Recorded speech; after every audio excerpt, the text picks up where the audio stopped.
before the term was invented, the U.S. was a third world country. It had widespread underemployment. It had tuberculosis epidemics in some of the major cities and typhoid epidemics and the like. It had all sorts of desperation. No public health, no public education. Well, limited public education in some areas, only up to grade school and such. And that's what they're trying to get back to. Now, let me just say that the reactionaries in the Republican Party have enjoyed over the last 30 years a remarkable success.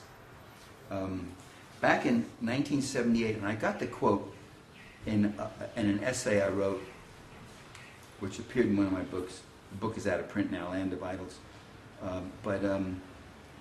It was a group of plutocrats meeting and coming out and saying, this has got to stop.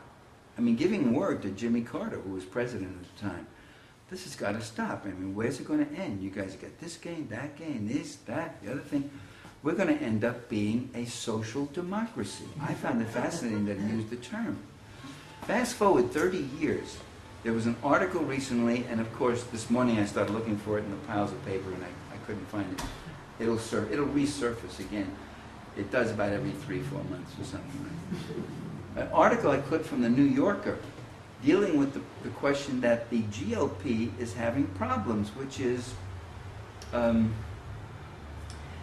getting a shortage of issues. They don't quite know where to attack anymore. And as one of them said, you know, we've achieved our goal, which was to prevent the United States from becoming a social democracy. He used the term again. These guys know what they're doing. They know what they're doing. This is not an analysis I'm superimposing on it. It's what they themselves think about and work on. And they have scripted, they have perfectly scripted and ideologized their approaches to things. Just take that Saddleback,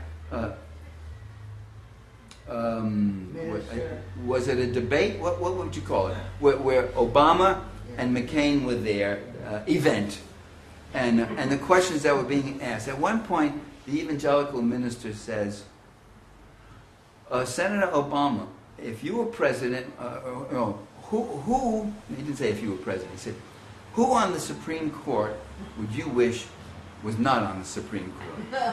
And there was a little laugh, and Obama goes, oh, well, I don't want to be rude or all that. I think I would, he said, I think I would not want to see Clarence Thomas on the Supreme Court because he is not qualified. He's really not very qualified. That's a bullshit answer. Ooh, cut that. Let's do it again. That's a terrible answer. Take 2, 4, 3, 1.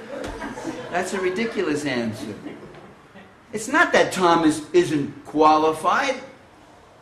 It's that he's a reactionary. He's the worst reactionary on the court. He's even worse than Scalia on a few of the criminal law decisions, you know.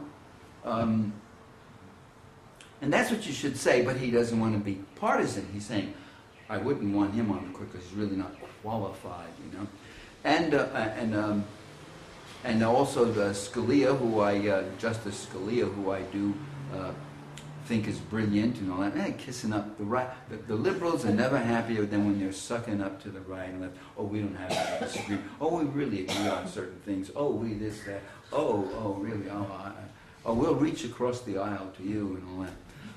You don't hear the right wingers doing that at all. They kind of just look.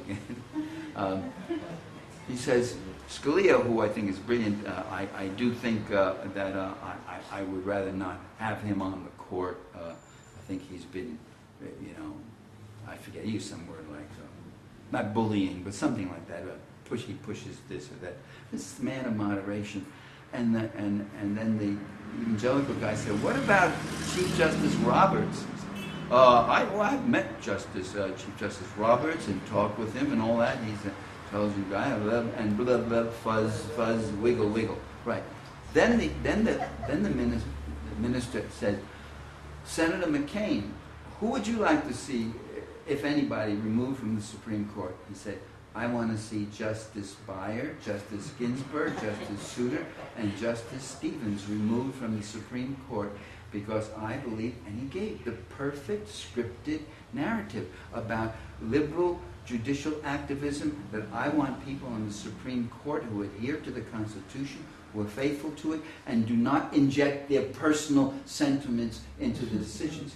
These people have been saying that for since Reagan at least, for 25 years they've been saying that, and they can say it now through the process of repetition. It becomes part of the background opinions and such, and they can say that. And he just had the answer. And he does this again and again. And I said this like months ago. I said Obama is going to get his ass kicked. He doesn't even know what it's about, nor do those bright little super bright advisors of his know their ass from their elbow.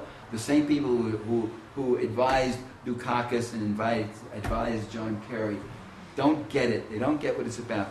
But McCain, who has been in the Senate for many years now, he knows this stuff perfectly well.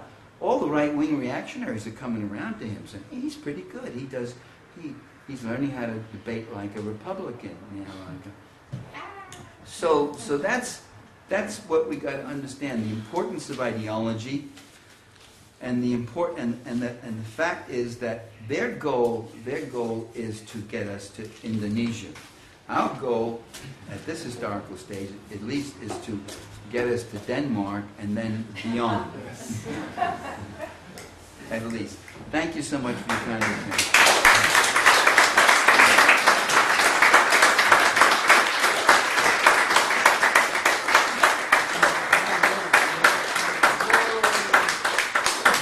In fact,